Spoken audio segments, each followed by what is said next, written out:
Good morning students. आज class में math का सेकंड पेपर आपको पढ़ाऊंगा, जिसमें आपको पढ़ाऊंगा वेक्टर अलजेब्रा यानी सदिश बीजगणित, और जिसकी एक्सरसाइज है 10.2। तो चलिए स्टार्ट करता हूँ। तो क्वेश्चन कहता है कि यदि ए और बी इससे सदिश के अनुसार 2i cap plus 3j cap minus 7k cap तथा 4i cap minus 3j cap plus 4k cap हो तो दिक् अनुपात और दिक् को ज्याय ज्ञात कीजिए।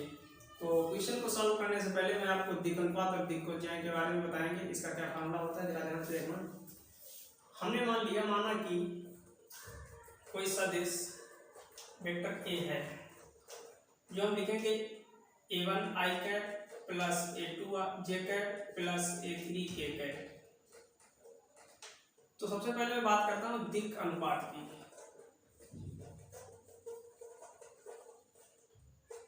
दिक् अनुपात क्या होते हैं? जो i cap j cap k cap इनके गुणांक को दिक् अनुपात कहा जाता है। इनके गुणांकों को क्या कहा जाता है? दिक् अनुपात कहा जाता है। तो हमारे दिक् अनुपात क्या बनेंगे? i का गुणांक a1, पहला दिक् अनुपात a1 हो जाएगा। दूसरा j का गुणांक क्या है? a2 और k का गुणांक क्या है? a3। तो हमारे दिक् अनुपात क्या हो गए? a1 a2 a3, इनको कहते हैं दिक् अनुपात। क्लियर? उसके बाद ये क्वेश्चन कहता है कि दिक् कोसाइन, दिक् कोसाइन बताइए।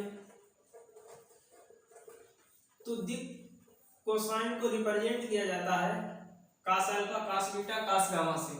cos alpha cos beta cos gamma से, इन्हें ln से भी रिप्रेजेंट करते हैं। तो हम सबसे पहले लिखेंगे cos अल्फा बराबर, कैसे लिखा जाएगा जरा ध्यान से देखो समझना। क्या होता है? i का गुणांक a1 बटे under root a1 square plus a2 square plus a3 square, इसे l से भी रिप्रेजेंट करते हैं cos अल्फा, इसे l, हम इसे l भी कह सकते हैं। उसके बाद होता है cos बीटा, कैसे लिखा जाएगा? a2 बटे मतलब j का गुणांक a2 बटे, और अपान में वही चीज रहेगी a1 स्क्वायर a2 स्क्वायर और a3 स्क्वायर, याद रखना। इसे हम गामा से भी m से रिप्रेजेंट करते हैं, l m m। उसके बाद तीसरा होता है cos गामा, कैसे लिखा जाएगा?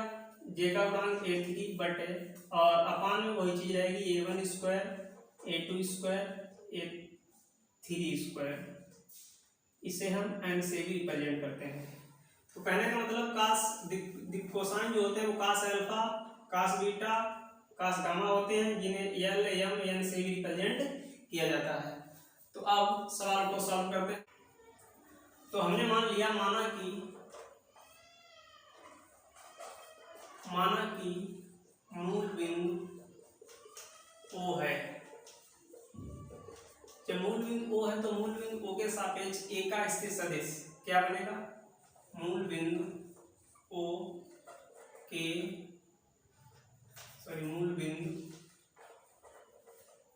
के सापेक्ष A का स्थित सदिश कैसे लिखा जाता है? ध्यान से समझना। वेक्टर OA करके मूल बिंदु O के सापेक्ष वेक्टर कॉलम A का सदिश वेक्टर OA लिखा जाएगा, और जो कितना है हमारा? इतना 2i cap plus 3j cap minus 7k cap. इसी प्रकार हम लिखेंगे मूल बिंदु O के सापेक्ष B का स्थित सदिश कैसे लिखा जाएगा? वेक्टर OB क्या है? ये वाला 4i cap minus 3j cap plus 4k cap. अब हम निकालेंगे, इसलिए क्या निकालेंगे?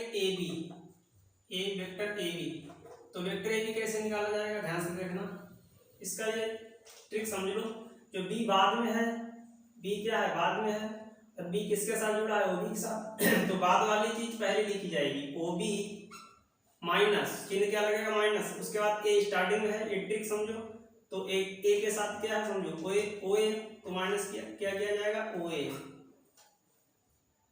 अब OB की वैल्यू हम रखेंगे 4i cap minus 3j cap plus 4k cap. उसके बाद OA की वैल्यू रखेंगे 2i cap plus 3j cap minus 7k cap. अब क्या करेंगे? 4i कैप ब्रेक ओपन करेंगे, 3j cap plus 4k cap minus 2i cap plus minus plus minus हो जाएगा 3j कैप माइनस प्लस यानी 7k कैप। तो देखिए 4i कैप माइनस का 2i कैप घट जाएंगे, 2i कैप बचा, 3j कैप कितना हुआ? 6j कैप, 7 और 4 11 k कैप।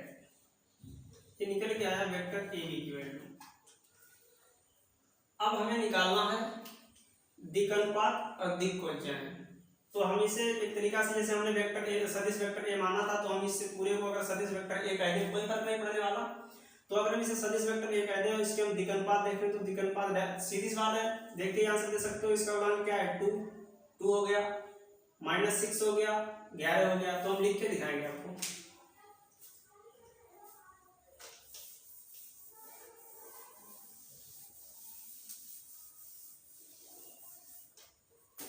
तो सबसे पहले लिखेंगे दिक् अनुपात।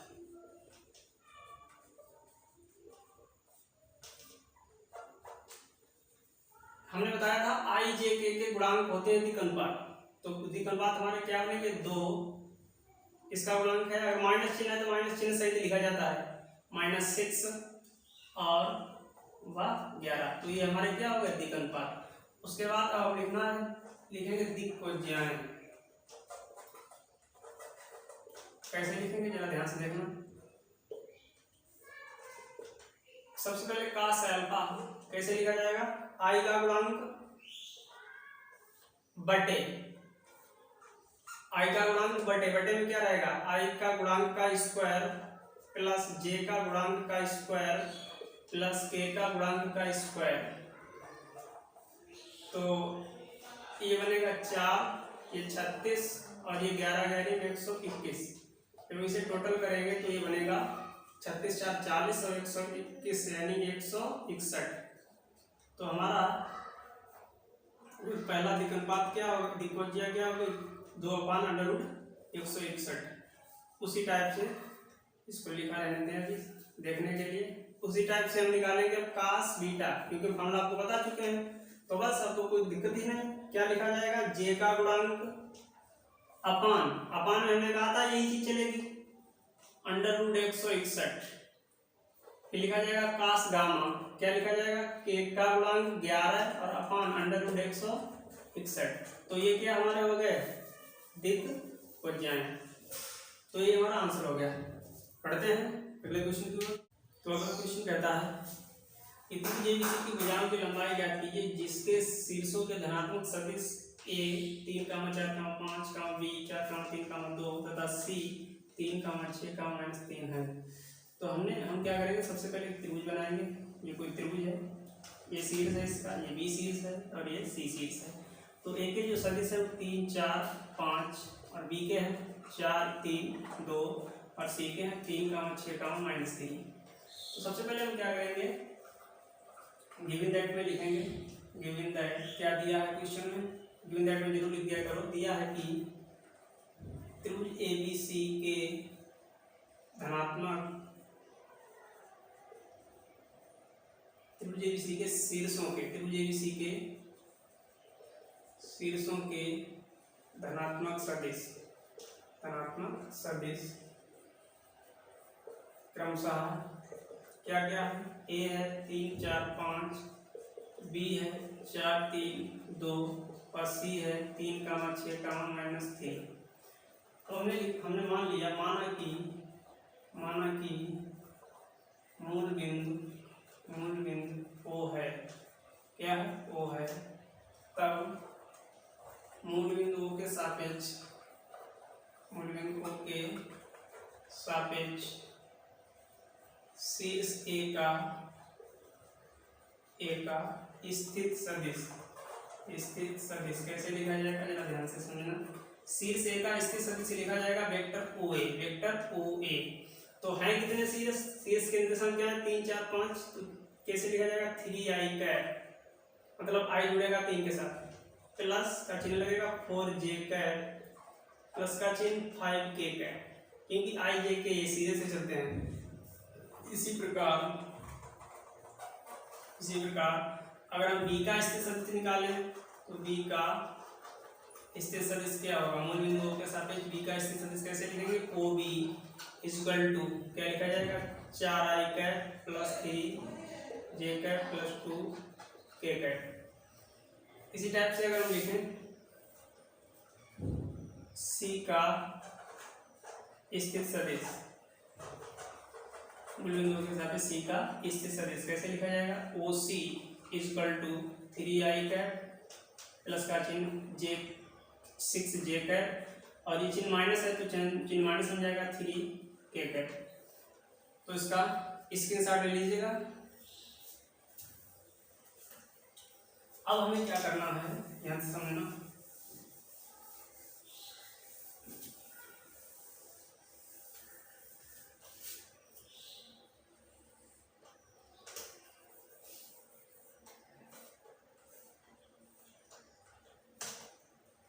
तीन चार पाँच, हमें क्या करना है, भुजा ए बी की लंबाई निकालनी है, AC की लंबाई तो BC की लंबाई, यानी हमें AB चाहिए, AC चाहिए और BC चाहिए। तो सबसे पहले हम AB निकालेंगे। कैसे निकालेंगे जरा ध्यान से समझना। Vector AB is equal to कैसे लिखा जाएगा, AB के लिखने का तरीका क्या, ठीक समझो, इसे B लास्ट में है तो B पहले लिखा जाएगा, OB चिन्ह क्या रहेगा हमेशा माइनस OA याद रखना। AB का लिखने का तरीका OB माइनस OA। अब OB की वैल्यू कितनी है रख दो यहाँ पर 4i cap plus 3j cap plus 2k cap. और OA का लिखने का तरीका क्या, OA की वैल्यू क्या है 3i cap plus 4j cap plus 5k cap. जब हम ब्रैकेट ओपन करेंगे तो 4i cap plus 3j cap plus 2k cap minus 3i cap minus 4j cap minus 5k cap. तो 4 से 3 घटेगा, i कैप बचेगा, 4j cap plus 3j cap घटा गया, कितना j कैप बचेगा 5k कैप और 2k कैप प्लस का घटा दो 3k कैप बचेगा। अब वो कहता है AB की लंबाई, तो लंबाई का मतलब AB की न्यूमेरिकल वैल्यू पूछ रहा है, यानी इसका मॉड निकाला जाएगा। क्या निकाला जाएगा, mod vector AB equal to कैसे, ट्रिक क्या, हमने क्या फॉर्मूला बताया, i का गुणांक का स्क्वायर प्लस j का गुणांक का स्क्वायर। तो j का गुणांक क्या है इस टाइम -1 प्लस k का गुणांक का स्क्वायर क्या है -3। तो जब इसे सॉल्व कर रहे होंगे तो हमें मिलेगा 1 का स्क्वायर 1, 1 का स्क्वायर 1 माइनस 3 का स्क्वायर 9, तो 9 1 10 और 11 यानी AB की लंबाई √11 मात्रक समझो इसे। ठीक, अब हम निकालेंगे AB की लंबाई। तो कैसे निकालेंगे जरा ध्यान से समझना। क्या करेंगे, AB equal to OB minus AB तो निकल गई, उसके बाद BC equal to OC vector OC minus vector OB। OB की वैल्यू क्या है 4i cap plus 3j cap plus 2k cap, यहाँ से हमने मिटा दिया, हम यहाँ से लिख रहे हैं, क्या बन जाएगी वहाँ से, सॉरी पहले OC की लिखना है। OC की वैल्यू क्या है 3i cap plus 6j cap minus 3k cap. अब OB की वैल्यू क्या है, यहाँ से अगर देखें 4i cap plus 3j cap plus 2k cap. ठीक, अब हम जब इसे घटा रहे होंगे तो उसको मिटा दें।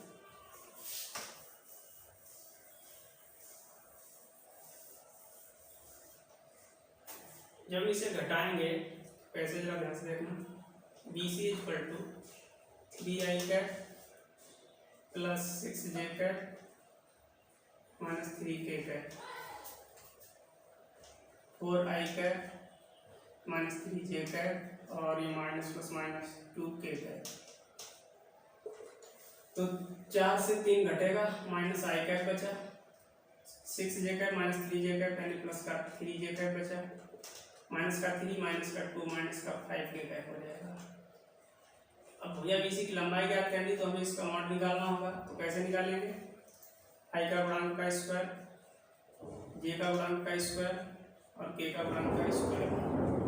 तो ये कितना निकल जाएगा 1 का स्क्वायर 1, 3 का स्क्वायर 9, 5 का स्क्वायर 25, यानी 9 1 10 और 25 और 10 35।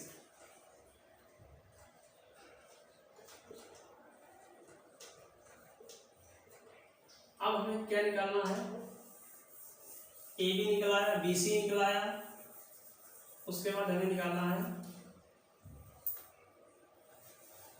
CA। क्या निकालना है, AB BC CA। कैसे निकालेंगे, OA माइनस OC।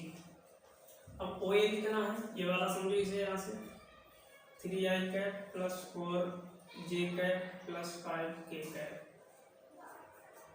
और OC कितना है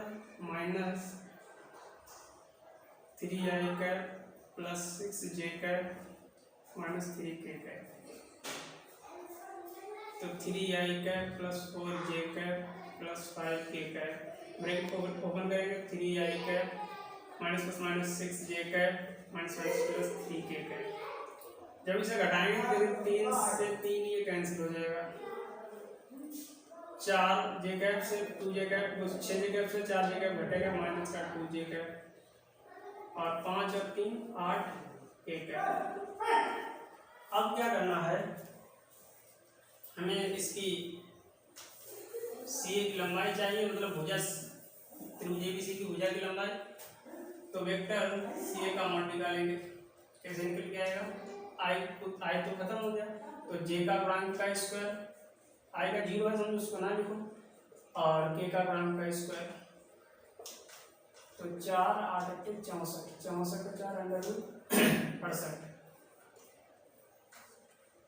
68 को लिखा जा सकता है 2√17 क्योंकि 34 दूनी 68